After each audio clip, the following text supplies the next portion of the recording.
Cek 1, 2, 3, hari ke-34. Oke, hari ke-34.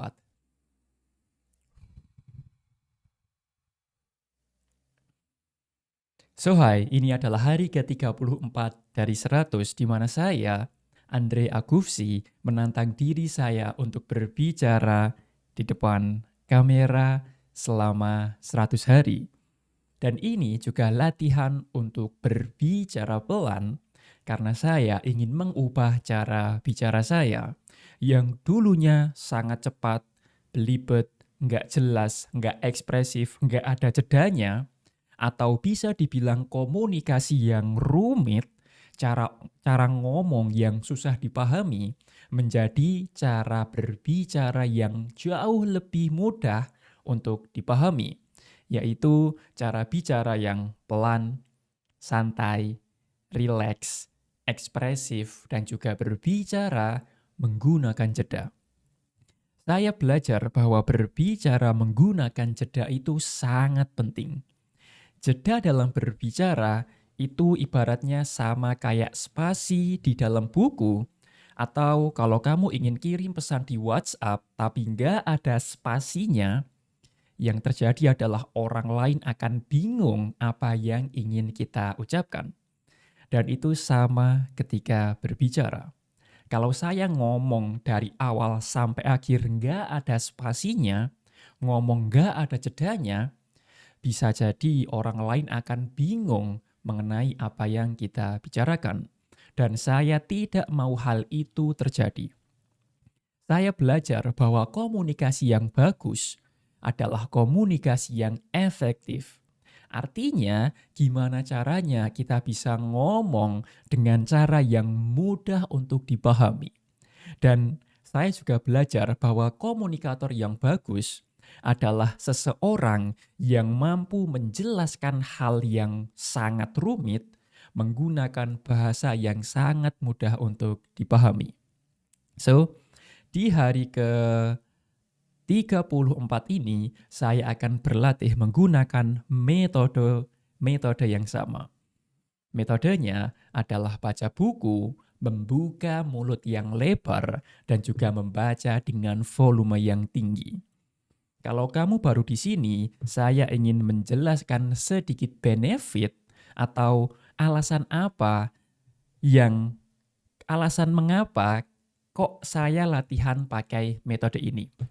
Jadi, yang pertama adalah saya juga belajar bahwa komunikasi itu kan sebuah proses untuk mengubah isi pikiran menjadi sebuah suara. Artinya, kalau isi kepala kita nggak ada, maka kita akan kesulitan untuk berbicara. Betul? Nah, alasan saya baca buku adalah saya ingin mengisi otak saya. Saya ingin menambah materi di kepala saya sehingga ketika materinya banyak, saya bisa ngomong lebih lancar karena komunikasi mengubah isi pikiran menjadi sebuah suara. Isi pikiran kosong, susah ngomong. Isi pikiran banyak, maka akan jauh lebih mudah untuk berbicara. Dan yang kedua, ketika saya baca buku dengan membuka mulut yang sangat lebar, ini metodenya adalah overdoing reading. Tujuannya adalah untuk melatih otot di sekitar mulut kita.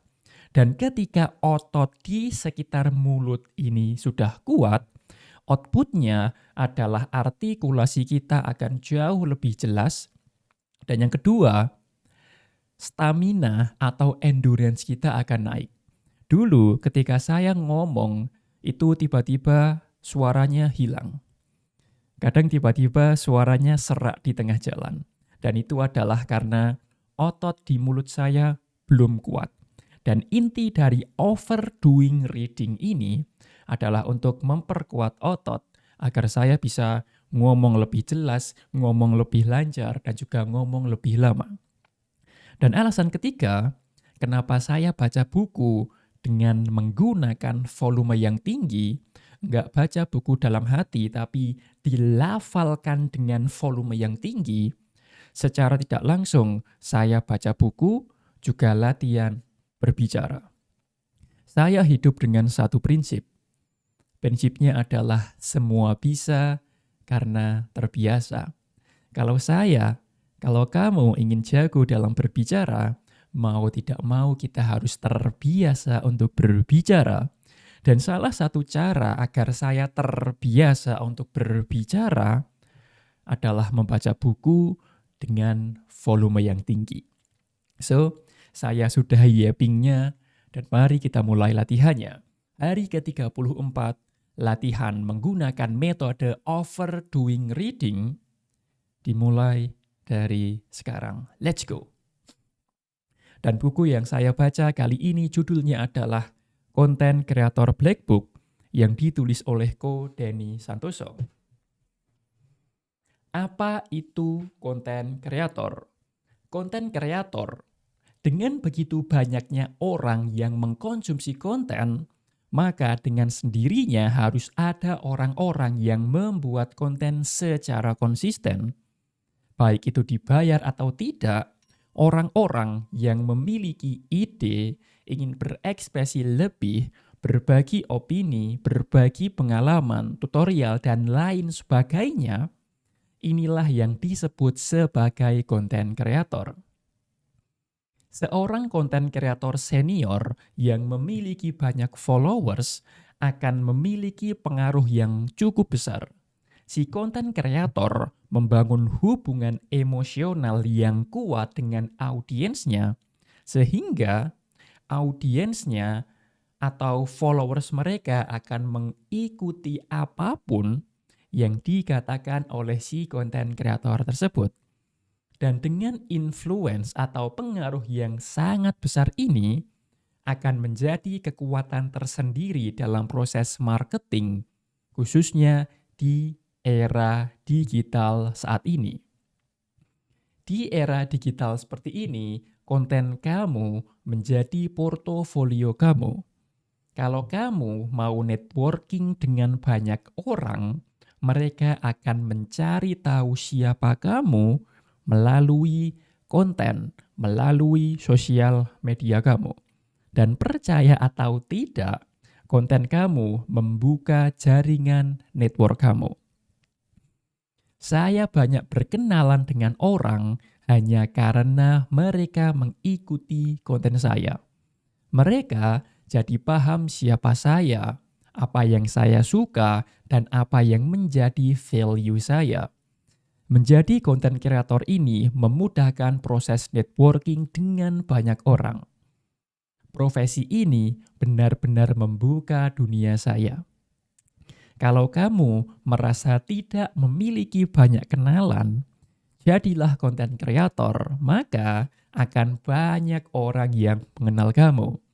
Mentor saya mengatakan, tidak penting Anda mengenal banyak orang. Yang lebih penting banyak orang mengenal kamu. Dan sepertinya saya semakin setuju dengan pendapat mentor saya ini. Nggak penting kamu kenal banyak orang. Yang lebih penting banyak orang kenal kamu. That is really good. Kenapa perlu jadi konten kreator?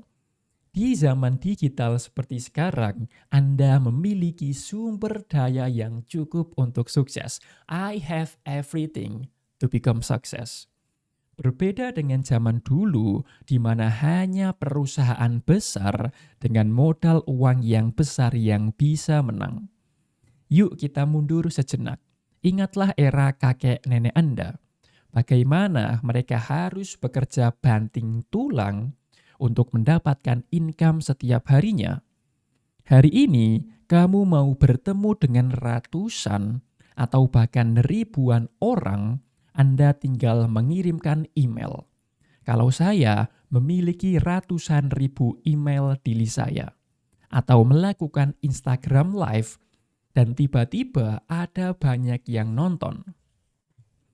Perkembangan teknologi hari ini membuka peluang luar biasa untuk kita, orang biasa saja, tanpa modal yang kuat, sangat bisa untuk muncul ke permukaan dan dikenal oleh banyak orang. Mungkin Anda bukan artis atau ingin menjadi seorang artis, Tetapi kalau Anda perhatikan bahwa manusia tidak akan bisa lepas dari konten. Keberhasilan di dunia digital, mau tidak mau, kamu harus posting konten. Ingat kata-kata saya ini, di internet uang mengalir dari konten consumer menuju ke konten kreator. Kalau kamu ingin menghasilkan profit, tidak mungkin kamu mengabaikan proses ini. Di era digital, uang mengalir dari pembuat. Di era digital, uang mengalir dari penonton menuju pembuat konten. Kalau kalau kamu ingin menghasilkan profit, tidak mungkin mengabaikan proses ini. Oke, saya setuju dengan beberapa statement yang ditulis oleh Kodeni Santoso di dalam buku ini. Kenapa kita perlu jadi seorang content creator?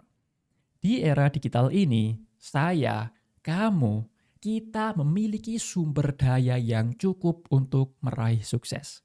Berbeda dengan zaman dulu.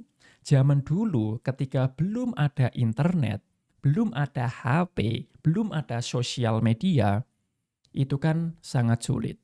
Ketika kita ingin bertemu dengan orang lain, atau ketika kita ingin menjual dengan orang lain, atau ketika kita ingin networking dengan orang lain, kita kan harus COD-an atau ketemuan dulu atau door to door. Yang dimana itu perlu waktu yang lebih lama dan juga energi yang lebih banyak. Tetapi di era digital ini ketika kita ingin bertemu dengan orang lain, ingin networking dengan orang lain, atau ingin menjual produk, kita kan nggak perlu keluar rumah, kita nggak perlu ketemuan. Kita bisa bikin konten. Ketika kita bikin konten, kita akan mendapatkan yang namanya atensi atau perhatian. Dan saya juga belajar bahwa atensi adalah mata uang baru di era digital ini.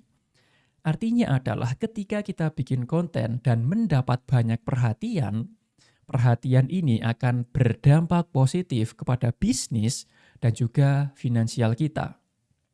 Ketika banyak orang tahu kita kan bisa dikenal banyak orang, kita bisa terkenal, kita bisa menjadi selebriti atau artis, kita bisa mengembangkan bisnis kita, dan kita bisa menjual lebih banyak produk. Artinya, konten adalah fondasi dari semua bisnis di era digital ini. Dan saya juga belajar, di era digital ini, uang itu mengalir dari konsumen konten menuju pembuat konten. Jadi, kalau tujuan kamu ingin menghasilkan profit dalam jumlah yang banyak untuk jangka waktu yang panjang, maka kamu tidak bisa mengabaikan proses ini. So, saya harap kamu sudah ada benak untuk mulai bikin konten. Karena konten adalah fondasi bisnis di era digital ini. So thank you for watching. Saya Andre, saya bisa sukses dan memang akan sukses dan kamu juga akan sukses. I wish you all the best. See you on the next video.